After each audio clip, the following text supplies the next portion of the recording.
Praise the lord. దేవుడి నామానికి మహిమ కలుగును గాక. ఎలా ఉన్నారు? బాగున్నారు? మన భవిష్యత్తు ఎలా ఉంటుంది? దేవుడు ఏ విధంగా మన భవిష్యత్తును తీర్చిదిద్దుతారు? ఆయన మన తోడుండే దేవుడు అని నమ్ముతున్నాం బ్రదర్, కానీ జీవితం ఎలా ఉంటుంది అనే ప్రశ్నలు మన జీవితాల్లో ఉన్నాయి. అది ఒక్కటి గుర్తుపెట్టుకోండి, మన దేవుడు మన తోడుండి మన గతాన్ని ఎన్నడూ కూడా జ్ఞాపకం చేసుకోవాలని ఆత్మీయ సత్యం.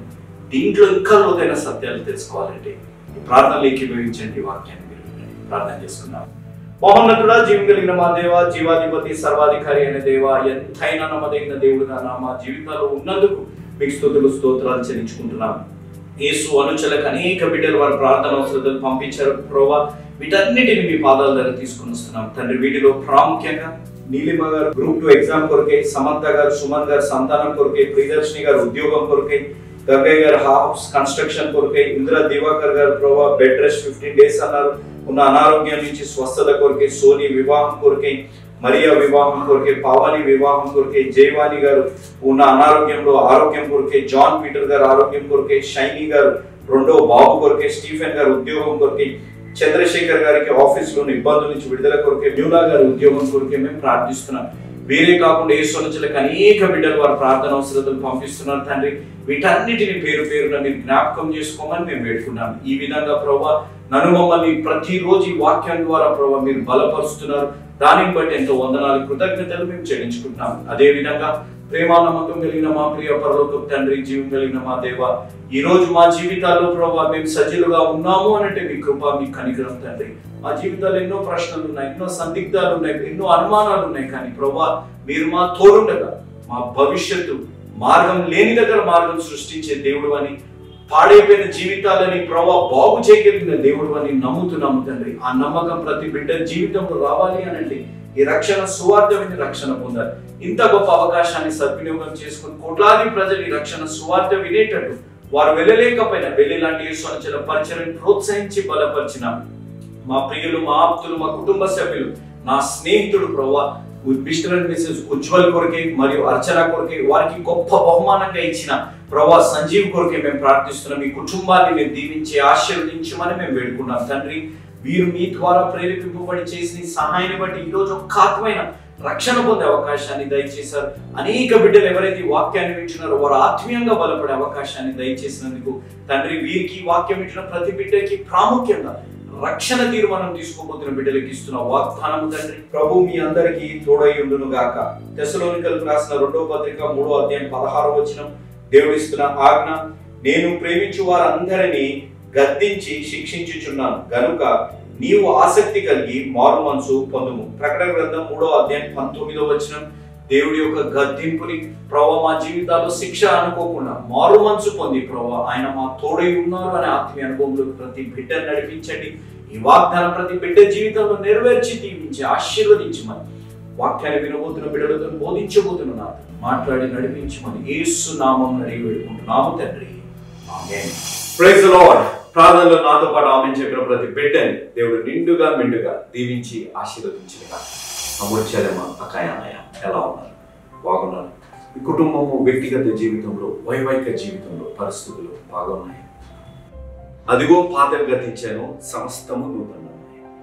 ఈ వచనము వినడానికి ఎంతో అద్భుతంగా ఉంది, కానీ ఈ వచనము మన చుట్టుముట్టున్న పరిస్థితులే కాదు, మనలో కూడా మార్పు రావాలి అనేది మనం గ్రహించాలి. నేను ఎందుకు ఈ మాట అంటున్నానంటే, మనిషికి కొత్తదనం అనేది కావాలి.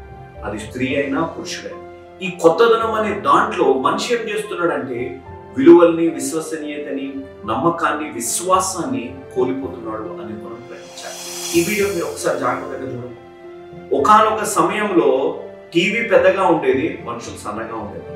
ఈ రోజుల్లో టీవీ సన్నగా అయిపోయి మనుషులు పెద్దగా అయిపోయారు, అనగా లావు అయిపోయారు. బ్రదర్ అప్పుడు కూడా ఉండేవారు కదా, ఉండేవారు కాదనట్లేదు. కానీ టెక్నాలజీ మన జీవితాలు ఏం చేసేస్తుందంటే మనలో ఒక నూతనత్వం కావాలని విశ్వాసాన్ని వదులుకొని లోకరికమైన వాటికి ఎక్కువగా ఆకర్షణీయమైపోతున్నాం. ఈ వీడియోని చూడండి. ఒకప్పుడు తల్లి మనం బయట ఆడుకుంటుంటే ఇంటికి తీసుకొని వచ్చేది. ఈ రోజుల్లో ఇల్లును వదలకుండా టీవీల ముందు, ఫోన్ల ముందు కూర్చోవడాన్ని బట్టి తల్లి బయటకు వెళ్ళునైనా ఆడుకోనైనా అనే పరిస్థితులు వచ్చేసి. ఇంకొక పరిస్థితి చూడండి. ఒకప్పుడు అందరం కూర్చొని మాట్లాడుకొని భోజనం చేసే దగ్గర అందరం మాట్లాడుకునే విధంగా ఉండేది. ఈ రోజుల్లో ఫోన్లు పట్టుకునే సమయాన్ని ఎక్కువగా గడిపే పరిస్థితులు. ఒకప్పుడు స్నేహితులు ఏ విధంగా ఉండేవారు చూడండి, అందరు కూర్చొని మాట్లాడుకునేవారు, ఏం ఉండేది కాదు. కానీ ఈ రోజు ఫోన్లో మాట్లాడడమే కరువయ్యే పరిస్థితుల్లోకి ఈరోజు వచ్చేసాం. ఫాదర్స్ డే, మదర్స్ డే జరుపుకుంటున్నాం కదా. మీరు ఈ ఫోటోని చూడండి. ఈ ఫోటోలో చూస్తే మదర్స్ డే, ఫాదర్స్ డే అనేటప్పటికీ అందరు ఫోటోలు దిగేస్తున్నారు. కానీ రియల్గా వారిని చూసుకోవాలనే సమయం వచ్చేటప్పటికి ఏం జరుగుతుంది? తల్లిదండ్రులు ఒంటరి పరిస్థితుల్లో వచ్చే పరిస్థితులు. ఈరోజు నేను చెప్పే మాట, మన జీవితాల్లో నూతనత్వం కావాలి. వస్తువులలో కాదు నూతనత్వం కావాల్సింది, మన మనుషులలో, మన సంబంధాలలో నూతనత్వం రావాలి. ప్రతిరోజు మన జీవితాల్లో ఒక నూతన ప్రేమ వారి జీవితాల్లో, అనగా వారి జీవితాల్లో నిన్న చేసిన తప్పులు మనం చేయకుండా ఇతరుల పట్ల ప్రేమ, ఆప్యాయతలు గణపరిచే విధంగా, ప్రేమని, క్రీస్తు ప్రేమని కుమ్మరించే విధంగా మనమందరము జీవించాలి. ఆ విధంగా జీవించాలి అనంటే దేవుని సొంత రక్షకుడిగా అంగీకరించాలి. మీరు ఆ మార్గంలో నడవాలని మీ ప్రియతమన్న జోషణ గారు యేసు అనుచరులనే పరిచయని ఈ కుటుంబాన్ని స్థాపించారు. ఆ పరిచయని ఈరోజు బిడ్డలుగా మేము ముందుకు కొనసాగిస్తున్నాం. మీ కొరకు మేము ప్రతిరోజు 4 పూటలు, ప్రతి శనివారం రోజంతా ఉపవాస ప్రార్థనలు మేము చేస్తాం. ఇంత గొప్ప అవకాశాన్ని దేవాతి దేవుడు మాకు దయచేస్తున్నందుకు క్రీస్తు నామమున ఆ తండ్రి అయిన దేవుడికి ఎంతో వందనాలు, కృతజ్ఞతలు నేను చెల్లించుకుంటున్నాను. నూతనత్వం రావాలి. వస్తువులలో, బట్టలలో, మన బాహ్య రూపంలో కాదు, కానీ ప్రాముఖ్యమైనది అంతరంగంగా ఆ నూతనత్వం దేవుడి జీవితాల్లో అనుగ్రహించుగాక. ఆమేన్. మనం హీరోస్ ఆఫ్ ది బైబిల్ అనే సిరీస్ లో యెషయా గ్రంథం 43వ అధ్యాయాన్ని ధ్యానించాం. ఈ 43వ అధ్యాయంలో నేను 2 పాయింట్లు నేను చెప్పాను. ఆయన విమోచించిన దేవుడు, ఆయన మనల్ని సాక్షులుగా ఉండి కోరుకునే దేవుడు అనేది మనం ధ్యానించాం. He redeemed us and he wanted us to be a witness. ఆయన విమోచించారు. ఆయన విమోచించి మనల్ని సాక్షులుగా ఉండమన్నారు. బ్రదర్ బానే ఉంది, బ్రదర్ 2 పాయింట్లు బానే చెప్పారు. విమోచన బానే ఉంది, ఎస్ విమోచించారు. సాక్షులుగా జీవించమన్నారు, జీవించే పరిస్థితులు ఉన్నాయి, లేకపోతే పరిస్థితులు లేకపోయినా జీవించడానికి ప్రయత్నిస్తున్నాం. మా జీవితాల్లో ఏమి జరుగుతుంది అనే ఒక ప్రశ్న మీ జీవితాల్లో ఉండొచ్చు. 3వ పాయింట్, యెషయా గ్రంథం 43వ అధ్యాయం 14వ వచనం నుంచి 21వ వచనం వరకు మీ ముందు పెట్టుకుంటే 3వ పాయింట్ మనం గమనిస్తే he will transform our lives అనేది మనం గమనించాలి. రిడీమ్డ్, విట్నెసెస్, ట్రాన్స్ఫార్మ్ అనేది మనం గమనించాలి. ఒక్కసారి 14వ వచనం మనం గమనిస్తాం. ఇదిగో నేను ఒక నూతన క్రియ చేయుచున్నాను. నూతన క్రియ, నేను అదే చెప్పే మాటలు మీరు గమనిస్తే ఇక్కడ ఇశ్రాయేలు ప్రజల జీవితాల్లో దేవుడు ఒక వాగ్దానం ఇస్తున్నాడు. బ్లూ ప్రింట్ ఇవ్వలేదు, ప్లాన్ ఇవ్వలేదు. ఏ విధంగా జరుగుతుంది, ఏ విధంగా జరగబోతుంది, ఎలా జరుగుతుంది అనే బ్లూ ప్రింట్, ఒక ప్లాన్ ఇవ్వకపోయినా దేవుడి యొక్క వాగ్దానం వారి జీవితాల్లో ఉంది. ఈరోజు ఈ వాక్యాన్ని వింటున్నవారు నేను నా జీవితాల్లో మనం గమనించాలి. దేవుడు ఏదైనా వాగ్దానం ఇచ్చారు అని అంటే ఎలా జరుగుతుంది, ఎప్పుడు జరుగుతుంది, ఏ విధంగా జరుగుతుందనే అనుమానాలు, ప్రశ్నలు మన జీవితాల్లో ఉంచుకోకుండా మన జీవితాల్లో దేవుడు వాగ్దానము తగ్గట్టు మనం ముందుకు కొనసాగితే దేవుడు మన జీవితాల్లో ఆ నడిపింపు, ఆ ఆశీర్వాదం మన జీవితాల్లో అనుగ్రహిస్తారు. చాలా మంది జీవితాల్లో ఎలా జరుగుతుందో, ఎప్పుడు జరుగుతుందో, ఏ విధంగా జరుగుతుందో, ఎవరి ద్వారా జరుగుతుందో అనే ఒక సందేహాలు, ఒక ప్రశ్నలు మన జీవితాల్లో ఉంటాయి. మీరు ఒక్కసారి ఆలోచించండి. అబ్రహాం గారి జీవితాల్లో మీరు ఆలోచిస్తే దేవుడు కేవలం వాగ్దానం ఇచ్చారు. బ్లూ ప్రింట్, ఒక ప్లాను, ఏ మార్గంలో వెళ్ళాలి, ఎలా వెళ్ళాలి అనేది ఎక్కడ ఇవ్వలేదు. మీరు అదే కానీ మనం ఇశ్రాయేలు ప్రజలు ఐగుప్తు నుంచి బయటకు వచ్చినప్పుడు గమనిస్తే ప్లాన్ ఏం లేదు. వాగ్దానపు దేశానికి వెళ్ళాలి, ఏ మార్గానికి అనుగుణంగా వెళ్ళాలి, ఏ విధంగా వెళ్ళాలి, ఎలా వెళ్ళాలి, ఏదైనా జరిగితే ఎలా ఎదుర్కోవాలనేది లేదు. వారు నమ్మేది దేవుడు ఉన్నారు. దారిలో సరిగారు, గొనగారు, మనలాంటి వారు చాలా మంది ఆ ఇశ్రాయేలు ప్రజలలో ఉన్నారు, ఐగుప్తు నుంచి బయటకు వచ్చిన వారు. కానీ నమ్మిన వారు వాగ్దానపు దేశంలో అడుగు పెట్టారు.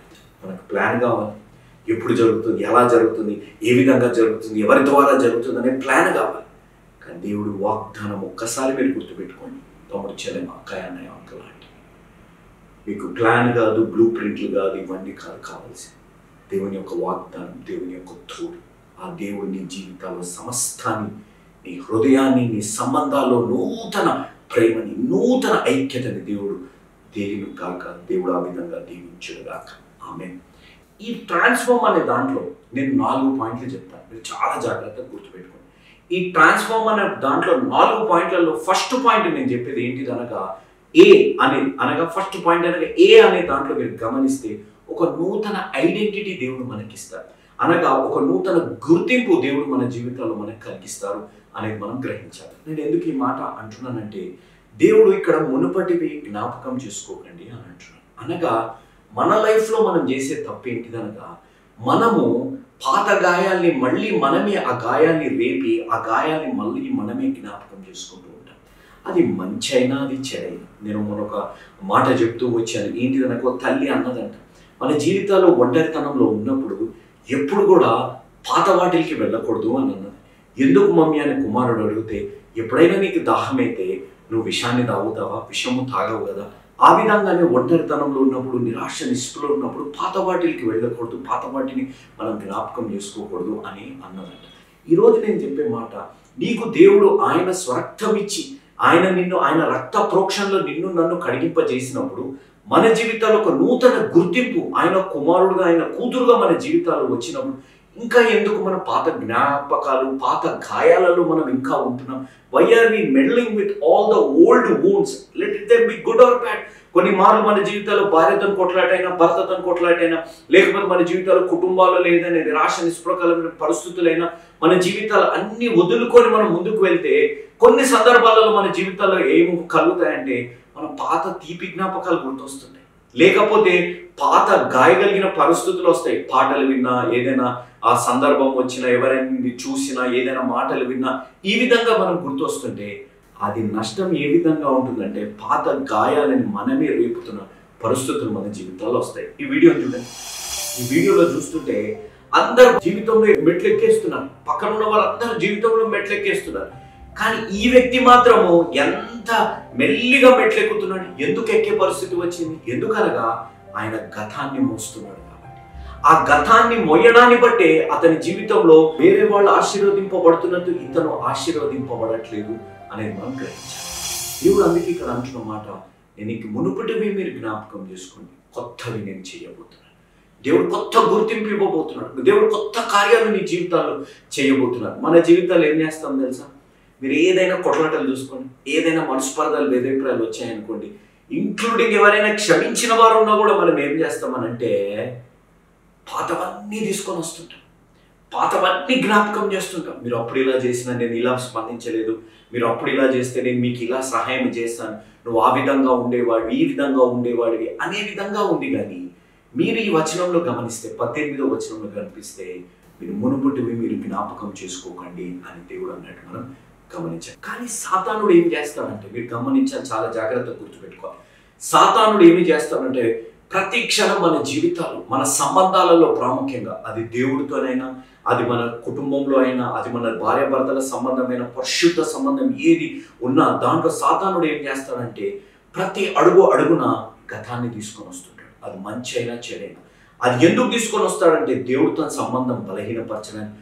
ఎందుకు దేవుడు నాకు వారనివ్వలేదు, ఎందుకు దేవుడు నాకు తననివ్వలేదు, ఎందుకు దేవుడు నా జీవితం ఈ విధంగా చేశాడు, నేను తనని వివాహం చేసుకుంటే అతనిని వివాహం చేసుకుంటే నా జీవితం ఎంత బాగుండేదేమో, ఈరోజు నేను ఇవన్నీ వేగేదాన్ని కాదేమో అని అనుమానాలు తీసుకొచ్చి విశ్వాసంలో, సంబంధాలలో బలహీనపరచడానికి ప్రయత్నిస్తుంటాడు. కానీ నా జీవితాల్లో గమనించాను, ఏ దేవుడైతే మునుపటివి మీరు జ్ఞాపకం చేసుకోండి, ఇదిగో నేను కొత్త కార్యాలు చేస్తానని అంటున్నాడు, ఆ దేవుడు ఎంత గొప్ప కార్యాలు చేయగలుగుతాడు తెలుసా? మీరు ఈ వీడియోని చూడండి. మనము అగ్ని లాంటి మాట అనగానే షద్రక్ మెషక్ అబేద్నెగో మనకు గుర్తొస్తుంటారు కదా. కానీ దేవుడు ఇక్కడ మీరు గమనిస్తే ఇది ఒక F1 రేస్. ఇది నేను ముందు కూడా చూపెట్టాను. ఇది ఒక F1 రేస్. ఈ F1 రేస్ లో ఎప్పుడైతే అది చాలా ఖరీదైన కార్ అన్నారు, కానీ F1 కార్ అనే విధంగా అంటుంటారు, చాలా ఖరీదైనది. ఆ ఖరీదైనది యాక్సిడెంట్ కాగానే అంతా కాలిపోతుంది. అక్కడ ఉన్న వారి ఎక్స్ప్రెషన్ చూడండి, అక్కడ ఉన్న వారు ఎంత చింతలో ఉన్నారు. అయ్యో అయిపోయింది, ఇంకా కాలిపోయాడు, చనిపోయాడు అనే విధంగా వాళ్ళందరూ భావిస్తున్న సమయంలో దేవుడు చేసిన కార్యం మీరు గమనిస్తే, కాలిపోతున్న కారులో వచ్చి ఆ వ్యక్తిని దేవుడు చూడండి, మీరు ఈ వీడియోని సజీవుడుగా బయటకు తీసుకొచ్చారు. దేవుడు నామానికి ఎస్, దేవుడు ఒక కొత్త గుర్తింపు చేస్తాడు. మునుపుడవన్నీ దేవుడు వదిలేస్తున్నాడు. నీ జీవితంలో ఒక నూతన కార్యాలు చేయాలని దేవుడు ఆశ కలిగాడు. కానీ నా జీవితంలో మనం గమనించవలసింది, ఆ కొత్త గుర్తింపుతోని, క్రీస్తుని సొంత రక్షకునిగా అంగీకరించిన ఆ గుర్తింపుతోని, ఆయన బిడ్డలుగా, ఆయన స్వకీయ సంపాద్యంగా ఉన్న మనము ఆ విధంగా జీవిస్తున్నామా? ఇంకా మన సంబంధాలలో పాతవన్నీ పట్టుకొని మోసుకుంటూ, ఈ వీడియోలో ఉన్నట్టు మోసుకుంటూ జీవిస్తే ఆశీర్వాదం పడతామా? ఆలోచించాలి. మనం ఆశీర్వదింపబడలేము అనేది గమనించాలి. దీంట్లోనే రెండో పాయింట్ ఏంటిదనగా న్యూ కంపానియన్ అనగా మనతో పాటు ప్రయాణించే వ్యక్తిగా ఉండాలి. మీరు ఎక్కడైనా ఏ ప్రయాణమైనా మీరు గమనించండి, ఒక్కరు వెళ్తే చాలా బోర్ అయిపోతుంది. మనకు మంచి కంపెనీ ఉందనుకోండి, మన తోటి ప్రయాణికులు బాగున్నారు అనుకోండి, అసలు ప్రయాణం చేసినట్టే మన జీవితాలు అనిపించదు. కానీ ఇక్కడ మీరు గమనించాలి, మన గమ్యం తెలుసు. మన గమ్యం ఏంటిది? మనం పరలోకానికి వెళ్ళాలని. ఈ ప్రయాణంలో ఎడుగుడులు, కష్టాలు, శ్రమలు, ఎత్తుపల్లాలు, భేదాభిప్రాయాలు, మనస్పర్ధాలు, నిరాశ, నిస్పృహ, ఒంటరితనం అన్నీ ఉంటాయని కూడా మనకి తెలుసు. కానీ ఈ ప్రయాణంలో మన తోడుంటే, ఆ తోడు దేవుడై ఉంటే ఆ ప్రయాణం ఎంత అద్భుతంగా ఉంటుందో గమనించాలి.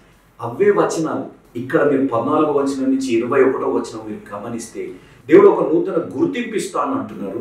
దేవుడు ఆయన మన తోడు ఉంటానంటున్నారు. ఆయన మనకి ఒక కంపానియన్గా, ఒక నూతనగా ఆయన మనతోని ఆ పరిశుద్ధాత్మ దేవుడు మనకు అనుగ్రహించి మన తోడు నడిచే విధంగా ఉండేటట్టు చేస్తానని దేవుడు ఆశ కలిగి ఉన్నారు. ఈరోజు నీ జీవితాలు గమనించాలి.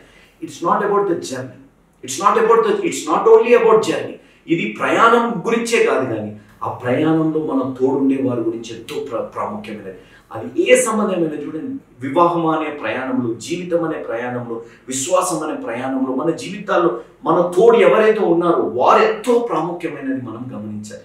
ఆ ప్రయాణంలో మన తోడుండేది ఆ పరిశుద్ధాత్మ దేవుడైతే ఆ ప్రయాణం ఎంత అద్భుతంగా ఉంటుంది. ఎడారులు వచ్చిన మన జీవితాల, అరణ్యాలు వచ్చిన మన జీవితాల్లో, అక్కడ సముద్రం లాంటి పరిస్థితులు వచ్చిన, లోయ లాంటి పరిస్థితులు వచ్చిన, అగ్ని లాంటి పరిస్థితి వచ్చిన, నేను విడువని ఎడబాయని దేవుడు ఒక న్యూ కంపానియన్తో మన జీవితాల్లో మునుపుటి గుజును చూసావేమో, కానీ ఇప్పుడు నీకు నూతన గుర్తింపిస్తాను, ఒక నూతన తోడు పరిశుద్ధాత్మ దేవుడు నీకు ఇస్తానని దేవుడు అంటున్నాడు.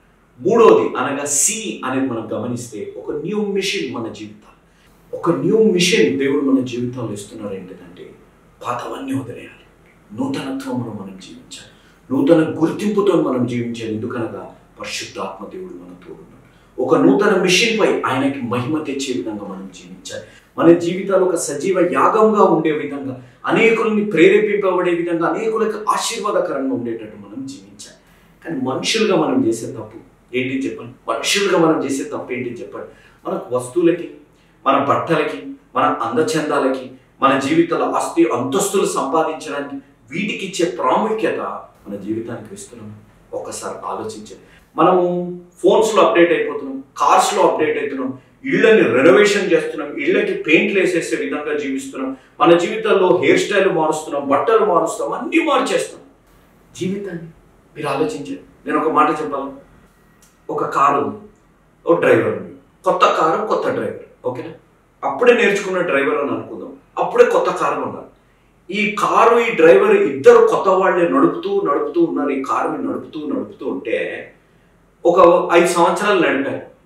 5 సంవత్సరాలు నడిపాక ఎవరికి విలువ ఎక్కువ ఉంటుంది? మీరు ఆలోచించండి. విలువ ఎక్కువ ఎవరికి ఉంటుంది? కారు 5 సంవత్సరాలు అయ్యాక ఒక 10 లక్షలు కొంటే దాని విలువ 6 లక్షలకు 5 లక్షలకు పడిపోతుంది 5 సంవత్సరాల తర్వాత. అదే కొత్తగా కారుని నడిపి కొత్తగా డ్రైవింగ్ నేర్చుకున్న వ్యక్తి నడిపితే ఆ డ్రైవర్కున్న జీతం 5 సంవత్సరాల తర్వాత 20-25 వేలు అయిపోతుంది. ఎందుకు? ఆయనకి ఆ కారు నడపడంలో అనుభవం వచ్చేసింది కాబట్టి ఈ జీవితం అనే ప్రయాణంలో దేవుడు మన తోడున్నప్పుడు, మనం ఒక దేవుడిచ్చిన ఒక ఉద్దేశాన్ని, దేవుడిచ్చిన ఒక మిషన్ మనకి ఇచ్చినప్పుడు, ఆయన ఒక ఆజ్ఞ ఇచ్చినప్పుడు మన జీవితాల్లో వస్తువుల విలువ తగ్గిపోతుంది, కానీ మనుషుల విలువ పెరుగుతూ ఉండాలి అని మనం గ్రహించాలి. మన జీవితాల్లో ఏం చేస్తుంటాం? మనకి వస్తువులకు ఎక్కువ ప్రాధాన్యత ఇచ్చేసి మనుషులకి తక్కువగా ప్రాధాన్యత ఇస్తుంటాం. నేను ఎప్పుడు ఒక మాట అంటుంటాను, మళ్ళీ నేను చెప్తున్నాను.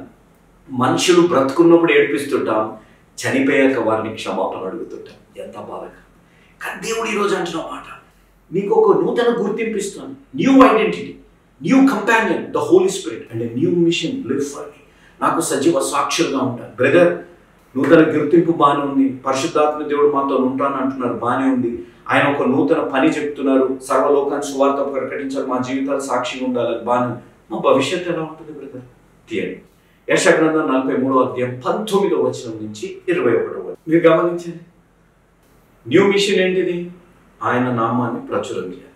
నూతన భవిష్యత్తు, ఒక న్యూ ఫ్యూచర్ ఏంటిది అనగా మీరు గమనిస్తే అక్కడ దేవుడి వాగ్దానం నెరవేరినట్టు పరిశుద్ధ వాక్యంలో మనం చదివాం. ఏది రాకుండా వాగ్దానం దేశంలో అడుగుపెట్టారు. ఇప్పుడు దేవుడు ఏమంటున్నారు? నేను నూతన కార్యాలు చేస్తాను అన్నట్టు. మన జీవితంలో ఒక మాట నేను ప్రతి ఒక్కరికి చెప్పేది, నేను బ్రతిమలాడేది ఏంటి అనగా, మనం దేవుణ్ణి నమ్ముకున్నప్పుడు, దేవుడి మీద అపారమైన నమ్మకం, ఏ పరిస్థితుల్లో మనం నమ్ముకున్నప్పుడు మన జీవితాల్లో దేవుడు కొన్ని కార్యాలు చేస్తారు. ఆయన వాగ్దానం ఇస్తే నెరవేరుస్తారు.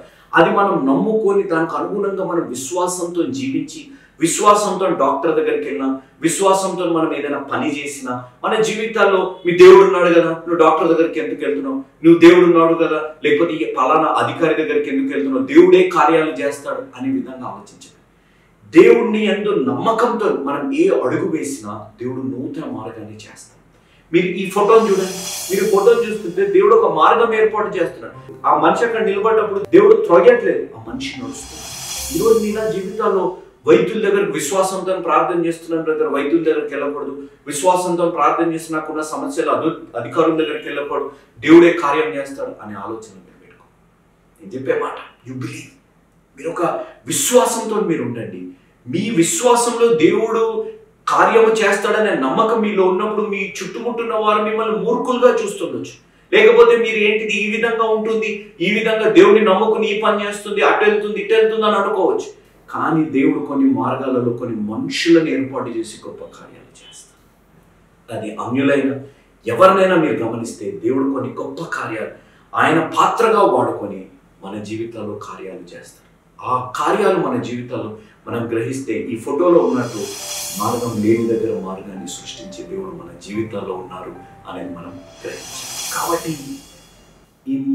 ఈ డి వర్క్ ఏబిసిడి, ఫస్ట్ది నూతన గుర్తింపు, రెండోది న్యూ కంపానియన్, మనతో పాటు నడిచే పరిశుద్ధాత్మ దేవుడు, మూడోది న్యూ మిషన్ అనగా ఒక పని మన జీవితాల్లో దేవుడు మనకు అప్పగించారు, ఒక బాధ్యతను దేవుడు మనకు అప్పగించారు, నాలుగోది ఒక new future. You need to believe. నువ్వు నమ్మాలి. నువ్వు విరిగావా, నువ్వు నలిగిపోయావా, నువ్వు అరణ్యం లాంటి పరిస్థితుల్లో ఉన్నావా, ఏ మార్గం నీకు కనపడట్లేదా? అయితే ఈ ఫోటో ఒక పెన్సిల్ ఉంది కదా, ఈ పెన్సిల్ మన జీవితంలో ఒకవైపు షార్ప్ ఉంటుంది, ఇంకోవైపు షార్ప్ ఉంటుంది. ఇదే పెన్సిల్ విరిగిపోయింది అనుకోండి, పడేస్తాం, పడేయండి. చిన్నప్పుడు ఉన్న వాళ్ళు అంతా గుర్తుపెట్టుకోవాలి. ఇప్పుడు నా కొడుకు కూడా నేను నేర్పిస్తుంటాను, కొడుకులకు కూడా పెన్సిల్ చిన్నగా అయిందని పడేయకూడదు, పెద్ద పెన్సిల్ విరిగిపోయిందని పడేయకూడదు. ఏం చేయాలి? ఆ పెన్సిల్ విరిగిపోతే ఒకవైపు షార్ప్ ఉంటే విరిగిన వైపు కూడా షార్ప్ చేస్తుంది, వాడబడుతుంది. దేవుడికి స్తోత్రం. నువ్వు విరిగిపోయినా, నువ్వు ఎడారి లాంటి పరిస్థితుల్లో ఉన్నా, నువ్వు పనికిరాని పరిస్థితుల్లో ఉన్నా, ఈ పెన్సిల్ని దేవుడు ఏ విధంగా ఉపయోగిస్తాడో ఆ విధంగా దేవుడిని ఉపయోగిస్తాడు. ఆ విధంగా నీ జీవితాల్లో అరణ్యం లాంటి పరిస్థితుల్లో మార్గం ఏర్పాటు చేయగలిగిన దేవుడు, పనికిరాని వారి జీవితాల్లో దేవుడు నీటి ఊటల్ని తీయగలిగిన దేవుడు, నీ జీవితంలో ఎడారి లాంటి పరిస్థితుల్లో దేవుడు నీ జీవితంలో దీవించగలిగిన దేవుడు, ఆయన సజీవుడైన దేవుడు, ఆయన నూతన కార్యాలు చేయగలిగిన దేవుడు, ఆయన he can transform your lifes అనేది మనం గమనించాలి. కాబట్టి ఆయన నీ జీవితంలో మార్పు తేగలిగిన దేవుడు, నీ జీవితంలో నూతన గుర్తింపు తేగలిగిన దేవుడు, నీ తోడుండే దేవుడు, నీకు ఒక నూతన బాధ్యత ఇచ్చిన దేవుడు, నీకు ఒక మంచి నూతన భవిష్యత్తు ఇవ్వగలిగిన దేవుడు. నువ్వు నేను చేయవలసింది ఒకే పని, గతాన్ని వదిలేస్తాం. గతాన్ని పట్టుకొని మనం పట్టుకోకుండా జీవిస్తాం, దేవుడిపై ఆధారపడతాం. మన తోడున్నది పరిశుద్ధాత్మ దేవుడు. ప్రయాణం ఎంత కష్టమైన, ఎంత కఠినమైన పర్వాలేదు, ఆ పరిశుద్ధాత్మ దేవుడు నీ తోడుంటే ఆ ప్రయాణం నీకు సులభతరంగా ఉంటుంది. ఆయన నీకు ఒక నూతన పని ఇచ్చారు, మనుషులకు విలువ ఇవ్వండి, వస్తువులకు కాకుండా జీవించారు. ఆయన నీకు ఒక నూతన భవిష్యత్తు ఇస్తున్నాడు. ఏ పరిస్థితులైనా, నీకు ఏ పరిస్థితి, నువ్వు విరిగిపోయిన పరిస్థితులైనా దేవుడు నిన్ను ఒక బలమైన పాత్రగా వాడుకుంటాడు. ఆ కార్యం జరగాలంటే ఇదే అనుకూల సమయం, ఇదే రక్షణ దినం. ఈ వాక్యాన్ని వింటున్న వారు, తమ్ముడు, చెల్లెమ్మ, అక్కయ్య, అన్నయ్య, అంకల్, ఆంటీ, మన జీవితాలు ఒక్కసారి మనం ఆలోచించాలి. ఒక్కసారి మన జీవితాలు ఆలోచించి ఆయన వాగ్దానం మన తోడండి. ఎలా జరుగుతుంది, ఎప్పుడు జరుగుతుంది, ఎవరి ద్వారా జరుగుతుంది, ఏ విధంగా జరుగుతుందనే అనుమానాలు, ప్రశ్న కంటే ఆ వాగ్దానాన్ని పట్టుకొని మీరు జీవించాలి. అబ్రహాం గారు, ఇశ్రాయేలు ప్రజలు, దావీదు గారు, రూతు గారు, రాహాబు గారు, వీళ్ళందరినీ మన విశ్వాస వీరులను మీరు గమనిస్తే ప్రతి ఒక్కరు, మోషే గారు కానీ ఎవరినైనా దేవుడి యొక్క వాగ్దానాన్ని పట్టుకొని వారి ముందుకు నడిచారు. ఎందుకనగా ఆయన సమస్తాన్ని నూతనపరచగలిగిన దేవుడు. మన జీవితాల్లో నూతనత్వం, మన జీవితాల్లో నూతనత్వం వస్తువుల్లో కాదు, మన మనస్తత్వాలు, మన ప్రేమ ఆప్యాయతలలో మన జీవితాల్లో కావాలి. ఆ విధంగా ఉండాలి. మన జీవితాల్లో ఒక్కసారి మీరు ఆలోచించండి. మనము జీవితాల్లో దేవుడు ఎంత నూతన కార్యాలు చేయగలుగుతారు అని అంటే, మన జీవితాల్లో ఈ వీడియోలో ఉన్న వ్యక్తి చనిపోయాడని అందరూ అనుకున్నారు. ఆ కాలడం బట్టి, అగ్నిలో ఉండడాన్ని బట్టి, కానీ దేవుని కృప శద్రక్ మెషక్ అబేద్నెగో కాలంలోనే కాదు, ఇప్పుడు కూడా మునుపుటి కంటే ఊహించలేదు.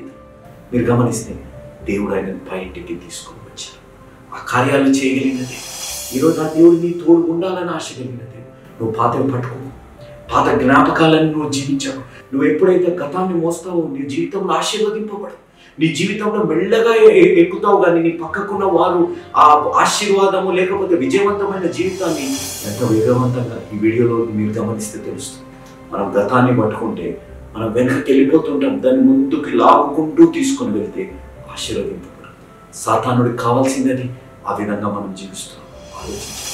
ఆ విధంగా మనం జీవిస్తుంటే దేవుడు ఏ విధంగా గతాన్ని జ్ఞాపకం చేసుకోడు. ఈరోజు నీ జీవితంలో కూడా ఆ గతాన్ని వదిలేసి ఒక నూతనమైన గుర్తింపుతో, నూతనమైన సహచరుడు పరిశుద్ధాత్మ దేవుడితో, నూతనమైన పని బాధ్యతతో నీ జీవితం దేవుడికి మహిమార్థంగా, నీ వైవాహిక జీవితం, నీ కుటుంబ జీవితం, నీ వ్యక్తిగత జీవితం, నీ విశ్వాస జీవితం, నీ ఆత్మీయ జీవితం ఉండేటట్టు ఆ బాధ్యత నుంచి ఒక గొప్ప భవిష్యత్తు ఈ దృశ్యంలో నూతన మార్గాన్ని ఏర్పాటు చేయగలిగిన దేవుడు. ఈ దృశ్యంలో ఒక పెన్సిల్ విరిగిపోతే దాన్ని తిరిగి వాడేటట్టు చేయగలిగిన దేవుడు. ఈరోజు నువ్వు పాపాన్ని బట్టి నువ్వు విరిగిపోయి ఉంటే, ఈరోజు నీ జీవితాల్లో గతాన్ని బట్టి నువ్వు విరిగిపోయి ఉంటే దేవుడు నేను ఒక బలమైన పాత్రగా వాడుకోవాలని ఆశ కలిగి ఉన్నాడు. ఆ కార్యం జరగాలంటే ఉన్న పాటను ఉన్న చోటు మన పాపాన్ని మనం ఒప్పుకోగలిగితే, దేవుడిని సొంత రక్షకుడిగా మనం అంగీకరించగలిగితే, ఆ దేవుడు ఏ విధంగా నూతన మార్గం, మీరు ఒక్కసారి వచనాలు చదివితే అరణ్యం లాంటి దాంట్లో దేవుడు మార్గాన్ని సృష్టిస్తానంటున్నాడు. ఎడారి లాంటి పరిస్థితుల్లో పనికిరాని భూమిలో దేవుడు నీటితోని ప్రవహించేటట్టు చేయాలని ఆశ కలిగినాడు. ఆ దేవుడు నీ జీవితాలు నువ్వు పనికిరాని వారిగా ఉంటే దేవుడు నిన్ను ఆశీర్వదించి ఒక గొప్ప పాత్రగా, దేవుడికి మహిమ తెచ్చే పాత్రగా దేవుడిని దీవించాలని ఆశ కలిగినాడు. నీ జీవితంలో ఈ మార్గంలో ఎక్కడ లేకపోతే ఒక నూతన మార్గాన్ని సృష్టించాలని ఆశ కలిగినాడు. ఆ కార్యం ఈరోజు నీ జీవితాల్లో జరగాలి. దేవుడికి మహిమార్థంగా నీ జీవితం ఉండాలంటే ఇదే అనుకూల సమయం, ఇదే రక్షణ. ఉన్న పాటను ఉన్న చోటును ఉన్న పాపాలను ఒప్పుకొని దేవుడిని సొంత రక్షకునిగా అంగీకరించి జీవించి ఒక నిజమైన యేసు అనుచరుడుగా మనం జీవించాలి. ఎందుకనగా యేసు మార్చేది జీవితాలు, మతాలు కాదు అనేది మీరు ఎవ్వరు మరో ముగించుకున్నాం. ప్రార్థన చేసుకుని ముగించుకున్నాం. మహోన్నతుడా, జీవం కలిగిన మా దేవ, జీవాధిపతి, సర్వాధికారి అయిన దేవ, ఎంతైనా నమ్మదగిన దేవుడిగా మా జీవితాల్లో ఉన్నందుకు మీకు స్తుతులు, స్తోత్రాలు నేను చెల్లించుకుంటున్నాను తండ్రి.